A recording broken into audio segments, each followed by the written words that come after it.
This is the all-new 2026 Honda Passport. And yes, Honda has dove all the way in on the whole trail sport thing, and I love it. We've got a new look, real hardware, and some great technology in this thing. I'm Adam, this is Texas Garage. Let's get into it. All right, let's quickly talk about the trims offered for 2026 in the Passport.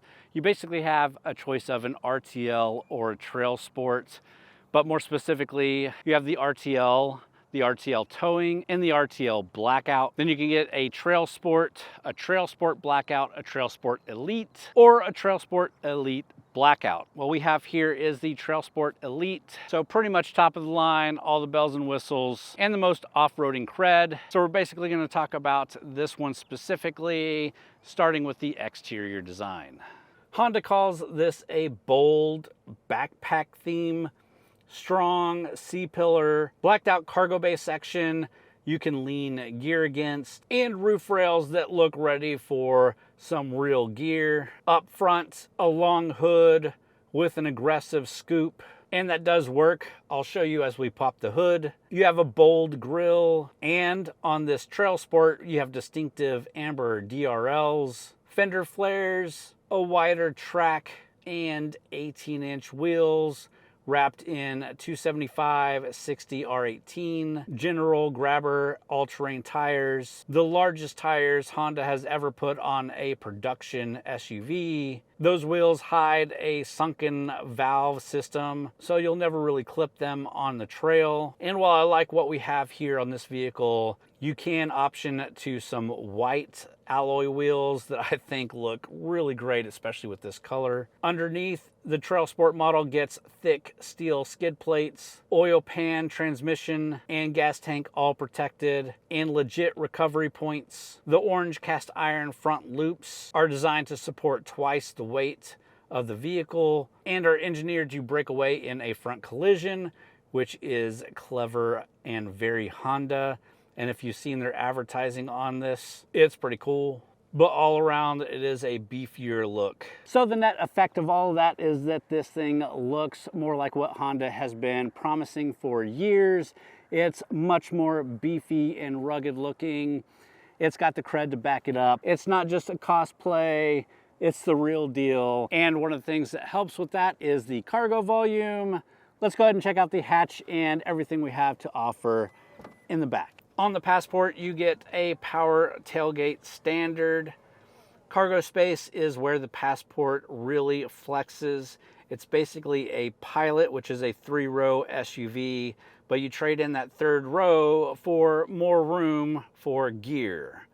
You can lay down a mountain bike in here with the front wheel off. You can stack coolers, tents, luggage, backpacks, all kinds of gear. So behind that second row, you're looking at 44 cubic feet of cargo volume. Max cargo volume with the second row folded is 83.8 cubic feet. This makes an increase of roughly 2.8 cubic feet and 6.1 cubic feet respectively over the outgoing model, which means you can just haul even more. Honda's accessory game is also strong. Mole panels, rock sliders, a cargo shelf that becomes a picnic table, and full-size spare kit. They've really thought about this thing as an adventure vehicle and put in things that people actually will use. So the cargo area is great. You can fit a ton of stuff back there, but let's go ahead and check out the engine and see if Honda is serious about moving this sucker.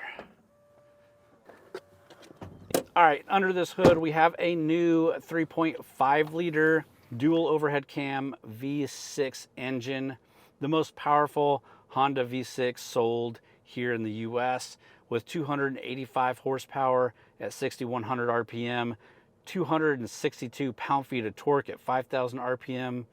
It's paired with Honda's 10-speed automatic transmission, smoother, smarter, and tighter, with low gear ratios, better for on-road driving, and really capable off-road. And we'll talk more about how that feels on the road and on the trail, but first, let's talk about the interior. All right, jumping inside, this is modern Honda at its best. We have really great materials, nice technology, including Google built in. We have really nice materials, nice brown and black leather theme throughout. Let me pick you up and give you a good look around. All right, so let's start off with getting this thing started. It is push button start, obviously. Foot on the brake, push the button, and it comes to life. You can see we do have two screens, the driver information screen and the infotainment screen here. And you can already see the world of Google lives in this vehicle. And as a recent convert to the Android phone world, this was pretty easy to reason about and go through, very familiar. We do have Apple CarPlay and Android Auto. I did use both, as the rest of my family has Apple, so we used Apple CarPlay with my son's phone and Android Auto with my phone. All no issues. Nice, easy interface here with some decent customization. Below that, I do like here that it says Passport. You got your volume knob, and we've got an array of physical buttons for all our AC and heat controls, including our heated and ventilated seats here. And this does have 3-zone climate control, so you can set the driver and passenger separately, and you can hit the rear to adjust the rear temp. You do have 2 USB Type-C charging ports here. One of those interfaces with the infotainment system. One of them just charges. You also have an accessory charger here, 12 volt, 180 watts. Got a little bit of a cubby here. Wireless charging pad down here, so you can just throw your phone on and start charging, and it is grippy, so you don't have to worry too much about your phone sliding around. And if you can see, this whole tray has this pattern built into it, kind of reminiscent of terrain. And then your black gloss has this extra etching into it here. All really nice touches that are found throughout the cabin. Your gear selector is the push button array that you'll find in pretty much all Hondas these days. Push in for drive here, neutral, pull back for reverse. That does bring us to our 360 camera view, which is great to have. Then you just push in here for park. You can also bring up that camera view from the button here on the side of the stock, which is a great feature. And usually they're down here or in the screen, but this one's just right here, which is really easy to hit as you're parking. Next, behind the drive select, you've got your drive mode select, and we have a pretty good array of drive modes, from sport to normal to eco to snow to trail to sand to tow, which we'll talk about a couple of these as we get it out for a drive. You also have the button to turn off your automatic start stop, which I found myself doing a lot, because whenever the engine kills at a stoplight, which I don't really hate on this vehicle because it's a smooth restart, but it does also kind of kill your AC, and if it's hot outside, you don't want to lose any progress that you made by running the AC. You also have downhill assist, which we never needed to use even on our off-road trail, but is nice to have. Electronic parking brake here, brake hold button, which is always great to have. Now let's also talk about these seats a bit more. You got the TrailSport logo embossed into the headrest, and again, really nice textures, really nice materials, black and brown. You got perforated, nice contrast stitching here. These are super comfortable, great for a road trip, and we put a lot of miles on this thing, so I can definitely testify to the comfort of these, especially with the heated seats and cooled seats. Armrest also nicely padded. Got plenty of room in the cubby. Taking a look at the steering wheel, all nice, fully round, no flat bottom. You have a button here for the heated steering wheel, buttons on either side for different functions. We do have paddle shifters as well, and your general stocks. And then that driver information screen, nice and large. You can scroll through and get different things on each of these sides here. And when you engage things like your lane keeping assist, it shows it all here really well.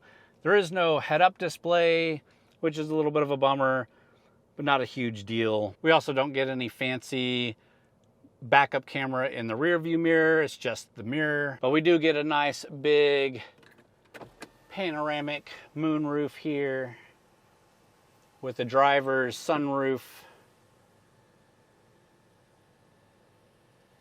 Also, the rear seats are nice and large, nice and comfortable. Did have the kids back here. We did have this thing 3 wide. And as you can see, I was carting around my grandson in his car seats, which fit just fine. And with all of that, I think we covered most of the interior. If you got any more questions, let me know in the comments below. But let's go ahead and get this thing out on the road.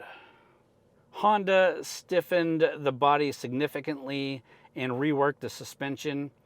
McPherson struts up front, new multi-link rear, wider track, and a variable ratio EPS. Translation, it feels planted.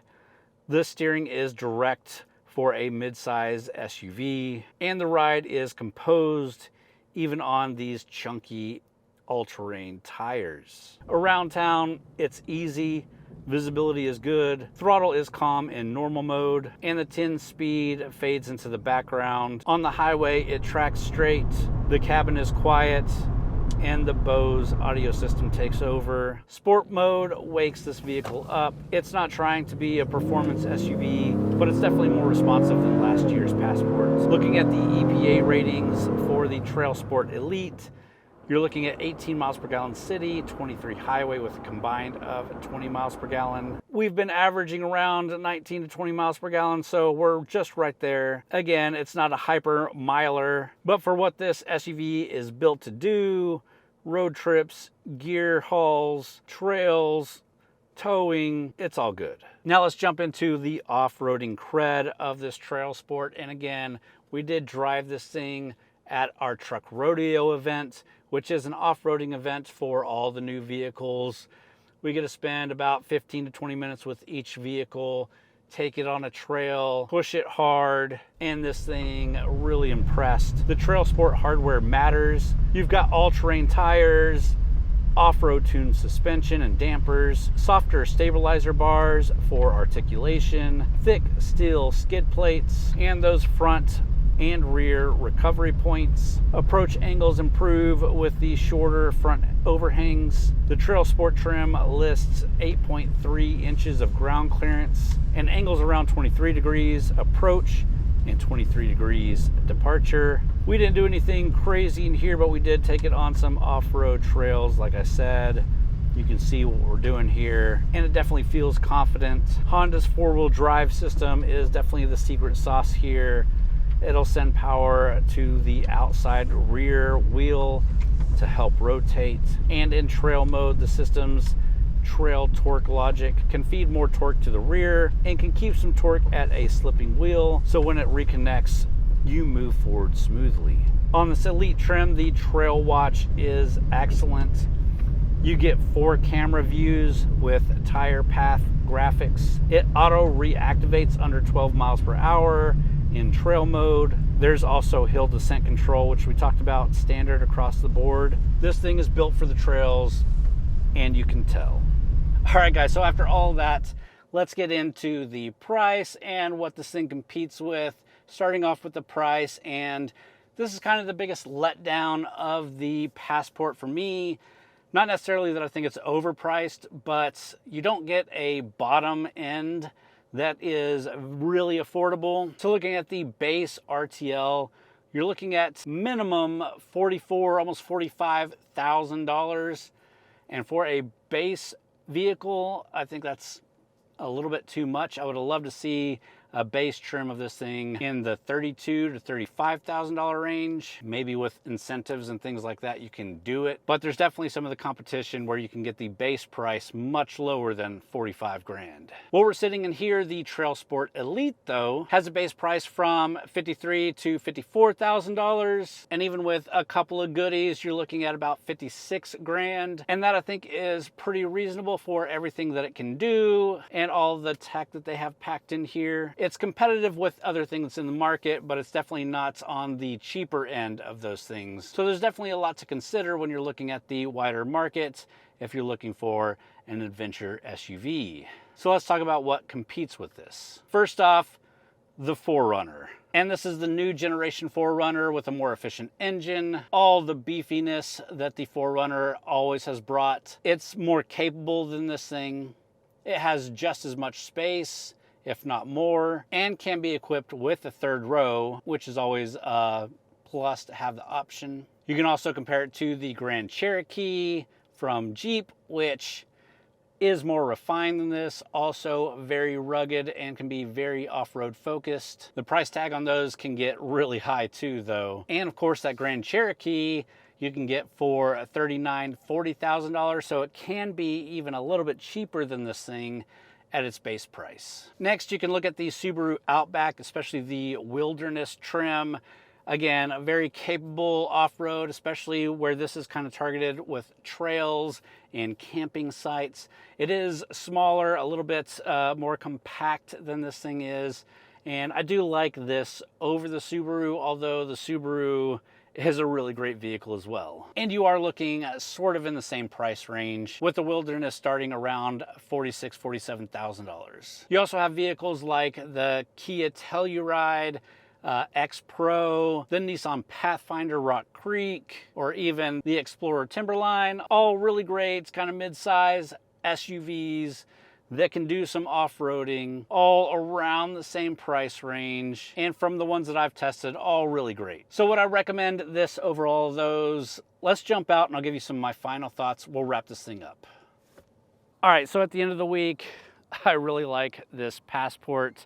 There's a ton that it does right. It looks beefier. It looks more the part for sure, especially with this TrailSport. Interior, super comfortable, ton of room, good technology, everything that you want. It is a crowded market. There are a ton of really great offerings. If you want something that you can drive every day and you want it to go on trails on the weekends, there are a ton of vehicles that can do that these days, and there are a ton more that are trying to do that. So while I definitely recommend the Passport, I wouldn't be mad if anybody chose a number of the other players for a number of reasons. I like that the companies doing adventure vehicles are really leaning into the adventure part of that, not just with looks, but with actual capability. And that's what Honda's done here. And if you're in the market and you haven't test drove one, it's definitely worth it. With that, if you enjoyed the video, please hit the thumbs up button. Leave me a comment down below. Let me know what you think about the